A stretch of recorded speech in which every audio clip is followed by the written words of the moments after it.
Should I wait to buy a home? I don't know. The market's up, the market's down, the market's all around. But let's keep it 100 because the only thing that's worse than lying to somebody else is lying to yourself. So in this episode, we're going to review 4 excuses that are probably holding you back from buying a home. So let's keep it 100 and let's help you get real with yourself. My name is Andrew Finney, your real estate geek. If you need help finding a top agent where you live, or if you simply want to drop me a line to say hello, my contact info is below. If you're new here, please go ahead and subscribe to this channel now, like this video, and tap the bell icon to get notified of the next one. Thank you. Okay team, let's face it, we all only live once, but sometimes living requires a little bit of extra effort on our part to make things work the way that we want. And if you want to buy a house, and we know that you do, then what you have to do is let go of fear. What's important to know about fear is that fear is really an acronym for false evidence appearing real. When you replace false evidence appearing real with knowledge, it gives you comfort, and when you have comfort, you have peace, and when you have peace, you have confidence to move forward. So that's the best way to replace fear. It's just false evidence appearing real. So get fear out of your life so you can be the rock star that you were meant to be. So the first excuse is, my student loan debts are holding me back. Really?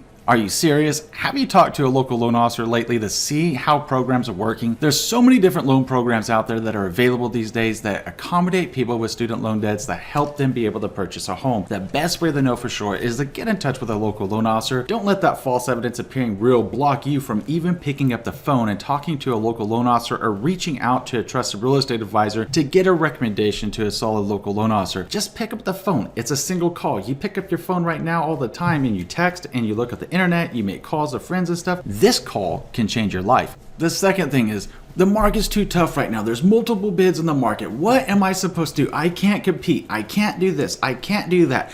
Slow down. Because what I'm hearing a lot right now is you saying, I can't do this, I can't do this. That's all negative self-talk. We need to smack that negative self-talk out of our life and focus on the source of where it's coming from. Identify within ourselves and release that negative energy, because you are meant for greatness. You are meant to do good things, and buying a house is part of your life journey. It's very important to be real. Yes. Are multiple bids going on in the market? Well, it depends on the market conditions. If it's a really strong seller's market, of course it's happening. If it's a really strong buyer's market, then the sellers are probably on the flip side of this thinking, nobody wants to make an offer on my house. Then there's a stabilized market. So when we're talking about a stabilized market, negotiations should be a little bit easier, should be a little bit more fair, should see a reduction of the multiple bid, all the same. No matter what market condition you're in, people will always make an excuse. It's just too tough. It's just too hard. I just can't do it. Replace that negative self-talk with understanding how to do it. One of the most important things that you could do is research a trusted real estate advisor, check those ratings, check those reviews, and start getting a home buying education that's going to help you be successful by first understanding the market trends, the market conditions, and what the best offer strategies are at that time in the market. Again, all you gotta do,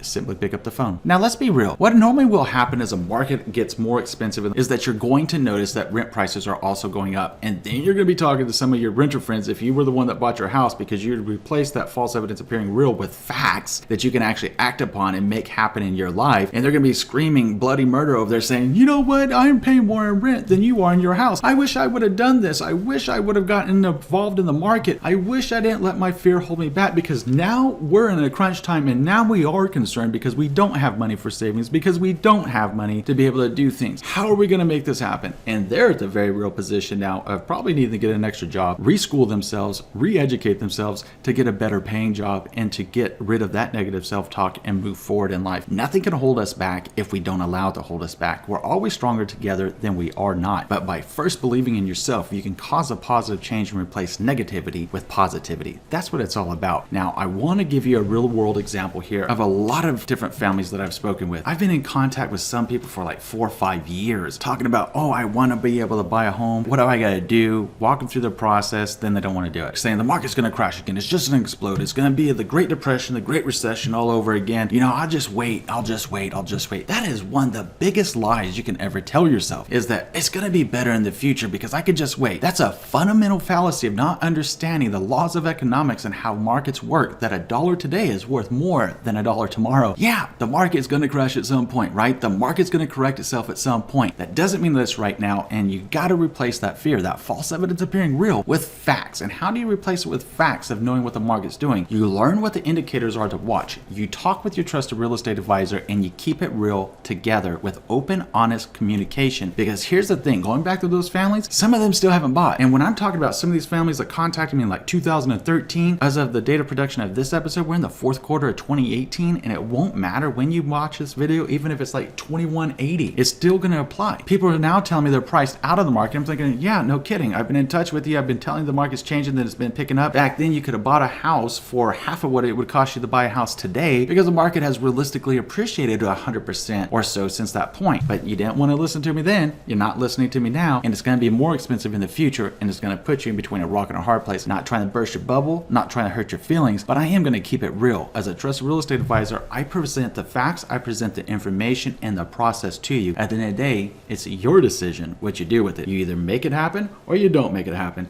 Either way, you bear the consequences of your decisions, good, bad, or indifferent. It's up to you how you want that to play out. The third excuse is, what if the market crashes and we're running around like Chicken Little saying, oh, it's going to crash, it's going to crash, it's going to crash. It did it in 2008. It only makes sense that you're going to have some nervous anxiety when you get ready to purchase a home, especially if you're a first-time home buyer, because you've never done it before. The fear of the unknown, that false evidence appearing real, is what keeps so many people from moving forward. If you replace that false evidence appearing real with knowledge and facts, you'll be able to have that peace of mind, that comfort, that inspiration, and that confidence that comes forth and flows through you because you have taken the time to really get real about what's going on here. It's highly unlikely that the Great Depression or the Great Recession of 2008 is going to happen anytime soon. There's multiple reasons why. There's so many different reasons, so many different factors and indicators that go into the market of what happened going into the Great Depression, that went into the Great Recession of 2008. And why don't you do yourself a favor and take 2008 and subtract it from the year of the Great Depression, like 1933, 1934-ish, right? And how many years spread is that?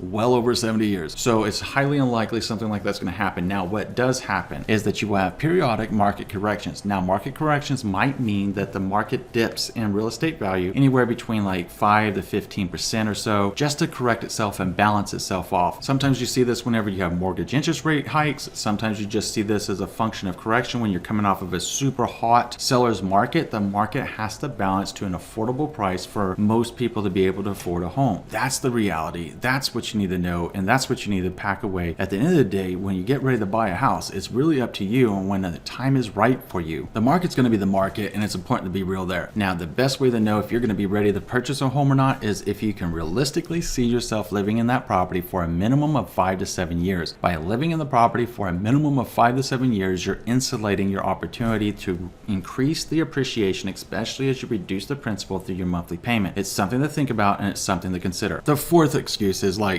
oh, my grandparents told me that this wasn't the best time because of what they did when it was the Great Depression and, you know, their Depression era, and they would know, and I'm to watch 2008 happen and my friends and my family lose their home, and I watched all this stuff going on. Here's the thing, there's actually a really interesting parallel between millennials and Depression era grandparents. It's a really cool thing as having a bond, and it only makes sense that our grandparents would want to share their wisdom, their insights, and life advice with us to help us grow and keep us from making some of the mistakes that maybe they made or they saw others make. It's really awesome. Give them a call after this video or shoot them a text message saying, you know what, I just want to say I love you and thank you for everything that you're doing for me and helping me out with your wisdom and advice in life. I really want you to know that. Make the call. Go ahead and do that. I bet you it makes their day. It only makes sense that if we're thinking from our grandparents' perspective of watching the Great Depression unfold and living through that drama and what happened in 2008, and you might know people, family, friends, whatever, or maybe even you that were impacted by that crash, it's going to change the way that you think, and it should, because if we don't change the way that we think, then we're always doomed to repeat history if we don't first learn from it. So we should learn from history. At the same time, we gotta be honest. We can't let false evidence appearing real devastate our lives and control us. We have to always move forward with courage and be brave. For reference, whenever you look at courage, it doesn't mean that you're not afraid. It just means that you have the bravery to move forward in spite of being afraid. If fear is a part of life. Now, how we overcome fear is what determines whether we're successful in this life or not. Now, if you want to be successful, part of being successful will include having a home to add to your financial stability and long-term peace of mind. It's important to you to make sure that you plan this out correctly, to get this done correctly. At the end of the day,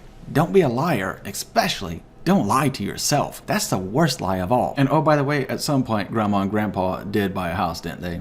Just saying. Okay, so let's bottom line this, right? At the end of the day, you gotta buy a house whenever you're ready to. You gotta buy a house based upon the reasons that are unique to you. You need to be clear on your goals and your reasons why you want to purchase a home. It'll keep you focused moving forward. And when the time is right for you, you'll know the time is right from you. If it feels right, it usually is right. If it doesn't feel right, it's usually not right and not gonna get any better. At the same time, make sure that you take away from this video that fear is just an acronym from false evidence appearing real, and make sure that you apply that across your life, and you'll see yourself becoming successful as you replace fear with knowledge and you gain comfort and confidence every step of the way. Now, I hope that you're feeling a lot more confident after watching this video and you're getting rid of those nasty little things called excuses. So here's what I want you to do is tell me what you're thinking about this episode in the comment section below, along with any other excuses that you think that people make and how to overcome them to help our community continue to learn and grow together. Thank you. Now I'm going to go ahead and pop up my contact information if you simply want to drop me a line to say hello, or if you need help finding a top agent where you live, please let me know. Always love to hear from you. Always here to help you. If you haven't already done so, I'm going to ask you to do 3 things. Number 1, please subscribe to this channel. Number 2, please like this video. And number 3, please share this video around with someone you know is going to be able to help. Because just like you, I'm sure you could think of someone else right now that could really use this episode to help them move forward in life in their home buying journey. Please share it with them. Thank you. And between now and next time, I'm wishing you and yours a lifetime full of love, wealth, abundance, and happiness. Thank you for watching today, team, and enjoy an amazing day.